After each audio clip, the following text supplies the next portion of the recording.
everyone. In today's video, I will be sharing with you how I will be giving a makeover for a kitchen for a friend of mine. And this is actually an unplanned kitchen makeover because the plans that we previously had to do some decorating and updates on the backyard didn't go through because it rained the entire week. I'm here in Florida, in Lakeland, Florida, and I stayed with my friend for 2 weeks. So for the second week, we decided to just make over her kitchen. You'll see that I've taped off all the countertops. This marble contact paper is on here only because I videoed this demonstration for another friend, so that will be coming off. But here again, you'll see I've taped off everything.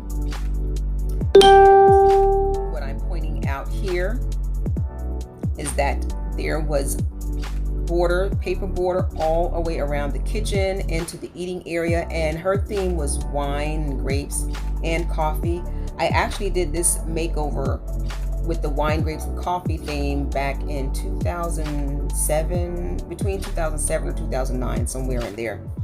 But we're now going to redo everything. She had a bunch of decor on top of the countertops, grapes, baskets, plants on both sides, and this is the border trimming that was around her kitchen again, and all the way around to this little eating area that I'm pointing to.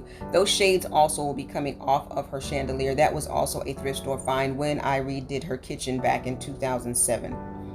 These are the items that was on both sides of her kitchen on top of the cabinets, and as well as here's some of the greenery. We are going to reuse the greenery to put on top of the cabinet. And here you see I have removed the doors. When painting cabinets, I recommend that you also remove the hinges. I learned this in hindsight, but everything eventually came together. So this is on a Sunday. I removed the doors off, laid them out in her living room, and sat them on top of cans, soup cans, whatever cans we could find, so that they would not be touching the floor, to allow me to give an even paint coverage all the way around the cabinet doors. And here I'm sanding using this liquid sanding and Deglosser. I got this idea from Nikki Boyd of At Home with Nikki when she and her husband did their kitchen update about 2 or 3 years ago.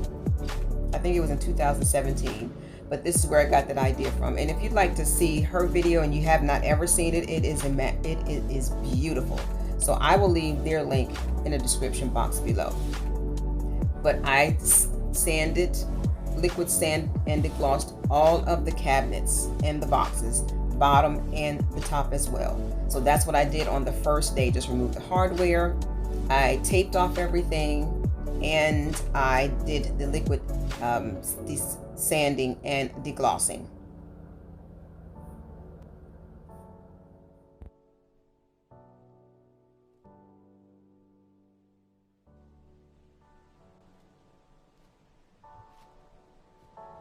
Now there were a few areas on her drawers and some of her doors where the wood was peeling or chipped. So I just took some sandpaper and I sanded so it could be smooth in order to take an even coat of the paint. Now here is day 2, which is Monday. I'm painting the top of the cabinets. I used a sponge stick to get into the crease of the cabinet doors first, and around the edgings of the doors where there is an indentation where the roller would not touch. And this is a roller specifically for cabinet doors. We got all of our products from Home Depot. I will try to list everything in the description box below, the name of the paint, the color, and also the items. Again, we purchased everything from not Home Depot, I apologize, from Lowe's. And here is the first coat of the white paint, and this is strictly cabinet paint, not just interior paint, but this is paint for cabinets. And then this is actually day 4, Thursday. This is the bottom cabinet. Did the same process, used the sponge stick to get into the grooves and around the edges, And this is a gray mist type color. And again, I will leave the colors in the description box below. And once I've gotten to the grooves, I did the entire door with the roller. Now for the top cabinets, I did 4 coats of the white, and the bottom cabinet, I did 3 coats. I also painted the boxes as well. Now this is where I'm removing that paper that was on there. Again, this paper was on there because I videotaped a demonstration to show someone how I put it down. I do have that video, and I will link that in the description box below if you'd like to see the process of how I lay contact paper down. Now this is the contact paper she purchased. She likes the deep definition of the veining. This is darker and more prominent than the original paper that was down. And this paper is heat proof, waterproof, mold proof, and oil proof. So I will leave the link in the description box below. And this was ordered through Amazon. And what I did, I took the entire roll and went from one end of the cabinet all the way down to the other because I didn't want to piece it together in the front. So I laid it, and then I'm cutting around the basin part on the inside of the basin. And then I cut around the edge of the sink. Again, it's just one solid piece. I started from one end of the countertop, and I rolled the sheet all the way across to the other end, just so that I can have one solid piece instead of piecing it in the middle where the basin is. And I'm just showing where I went around the edges. Now, as far as the back, I did separate that. I went from one end to the beginning of the basin, cut around it, and did a strip in the back, and I did the other side. And this is the completion. Now the black is her old molding. These are old cabinets. The countertop was pulling from the wall, so the way that I fixed that problem is I just took some marble contact paper up to the first level of her backsplash, and you'll see that towards the end of the video. I didn't show the process in this video, but that's what I would be doing. That's what I did. Now these are hardwares that we purchased also from Amazon, and they're very reasonably priced. You get 10 in a pack for $10. She had 30 doors, so we got 3 packs, so it's like $1 and some change per handle. And this brush is what I used. This is the brush that is specifically used for putting on polyurethane on the door. And this is the picture of the polyurethane that I used for the doors. And this is just a close-up for the first coat, I believe. And I did 3 coats of polyurethane for all of the doors, and I did 2 coats of polyurethane for the cabinet boxes.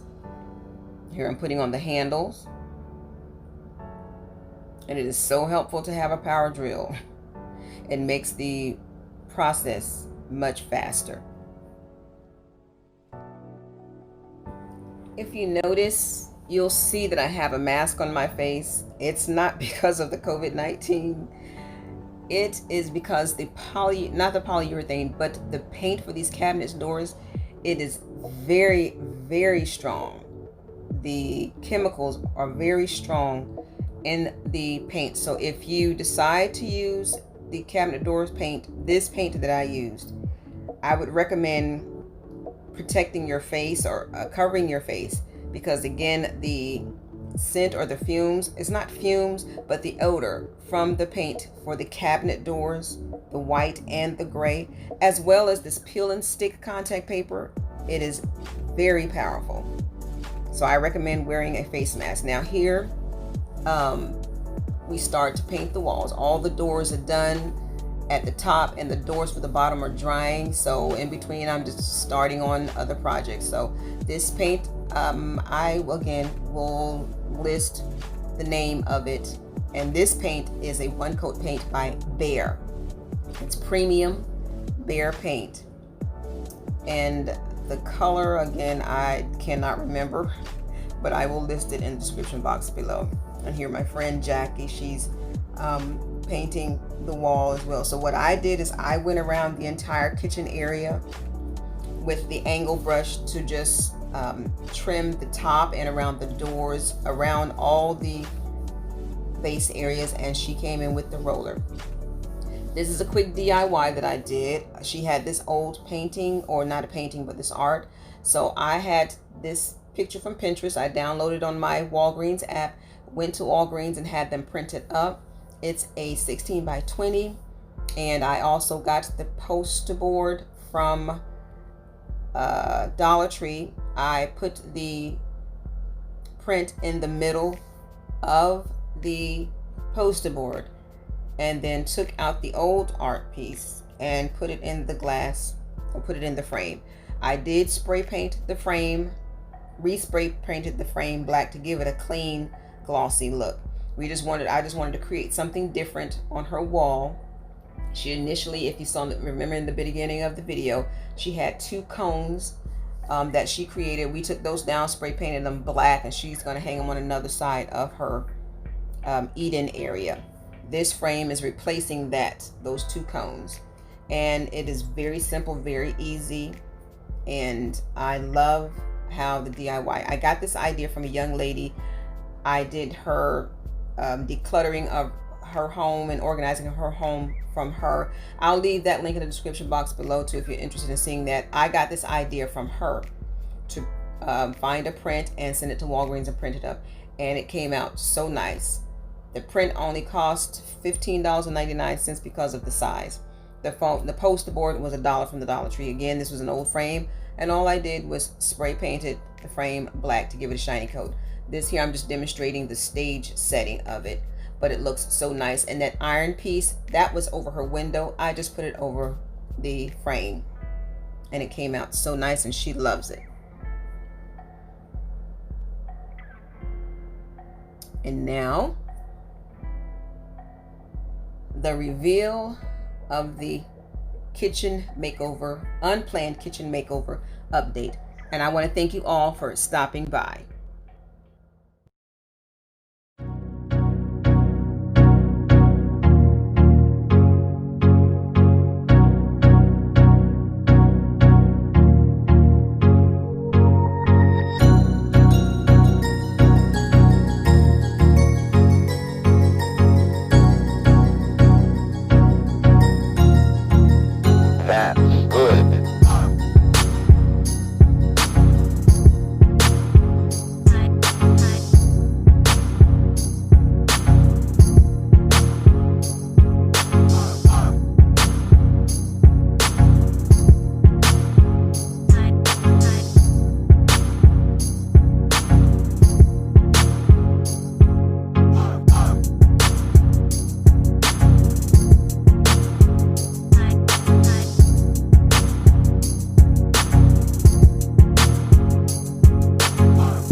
Thank you so much for watching. JRC Restoration, Decor, and Designs. And remember, the distance between your dreams and reality is called action. And until next time, make it a blessed and productive day, everyone. Bye-bye.